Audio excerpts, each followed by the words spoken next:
আব্বাসীয় খেলাফতের প্রভাবশালী খলিফা হারুনুর রশিদ রহমতুল্লাহ আলাইহি একবার হজের সফরে বের হলেন। রাস্তার পাশে একটি আবর্জনার স্তূপের উপর বসা এক ব্যক্তিকে দেখে তিনি তার কাফেলা থামালেন। লোকটি ছিল প্রখ্যাত আরেফ বিল্লাহ বহলুল রহমতুল্লাহ আলাইহি, যার গভীর আধ্যাত্মিকতা দেখে সাধারণ মানুষ তাকে পাগল মনে করত। খলিফার দেহরক্ষীরা যখন রাস্তা পরিষ্কার করার জন্য চিৎকার করছিল, তখন বহলুল রহমতুল্লাহ আলাইহি খলিফাকে উদ্দেশ্য করে উচ্চস্বরে ডাক দিলেন, হে আমিরুল মুমিনিন, হে আমিরুল মুমিনিন। খলিফা পর্দার আড়াল থেকে মুখ বের করে বিনীতভাবে বললেন, বলুন বহলুল, আমি উপস্থিত। বহলুল রহমতুল্লাহ আলাইহি তখন খলিফাকে উদ্দেশ্য করে বললেন, আমি আল্লাহর রাসূল সাল্লাল্লাহু আলাইহি ওয়াসাল্লামের ব্যাপারে এনেছি যে তিনি অত্যন্ত সাধারণ একটি উটে করে যেতেন, যে উটের ওপর কোনো দামি জিন বা সাজসজ্জা ছিল না। তিনি চলার পথেই কাউকে ধমক দিতেন না বা সরানোর জন্য জবরদস্তি করতেন না। আর আজ আপনার এই রাজকীয় জাঁকজমক কি আল্লাহর সামনে আপনার মর্যাদাকে বাড়িয়ে দেবে? মনে রাখবেন, বিনয়ী হওয়াই খলিফার জন্য বড় গুণ। এই কথা শুনে খলিফা হারুনুর রশিদ ঘোড়া থেকে নেমে কান্নায় ভেঙে পড়লেন। তিনি বললেন, হে বহলুল, আমাকে আরও কিছু উপদেশ দিন।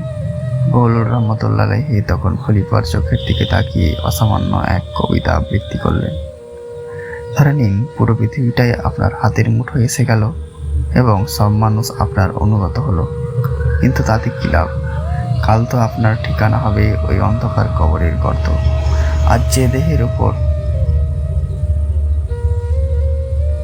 ধরে নিন, পুরো পৃথিবীটাই আপনার হাতের মুঠোয় এসে গেল এবং সব মানুষ আপনার অনুগত হলো, কিন্তু তাতে কি লাভ? কাল তো আপনার ঠিকানা হবে ওই অন্ধকার কবরের গর্তে।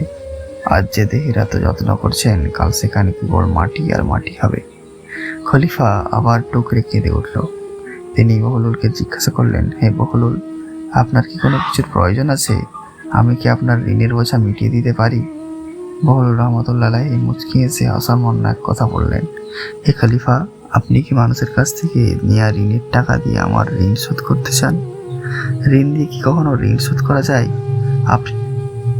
আপনি বরং মানুষের হক মানুষের কাছে ফিরিয়ে দিন আর নিজের গুনাহের হিসাব নিজে নিন। খলিফা তখন বললেন, আমি কি আপনার জন্য কোনো স্থায়ী ভাতার ব্যবস্থা করে দেব? বহলুল রহমতুল্লাহ আলাইহি আকাশের দিকে ইশারা করে বললেন, যিনি আপনাকে রিজিক দেন, তিনি কি আমাকে ভুলে গেছেন যে আপনার জন্য আপনার ভাতার প্রয়োজন হবে? বিকৃত ক্ষমতা ও জাঁকজমক চিরস্থায়ী নয়। মৃত্যুর পর রাজপ্রাসাদ ও আবর্জনা স্তূপের মালিক উভয়ে ঠিকানাই হবে 3.5 হাত মাটি। তাই ক্ষমতার দাপট অন্ধ না হয়ে পরকালের প্রস্তুতি নেওয়াই বুদ্ধিমানের কাজ।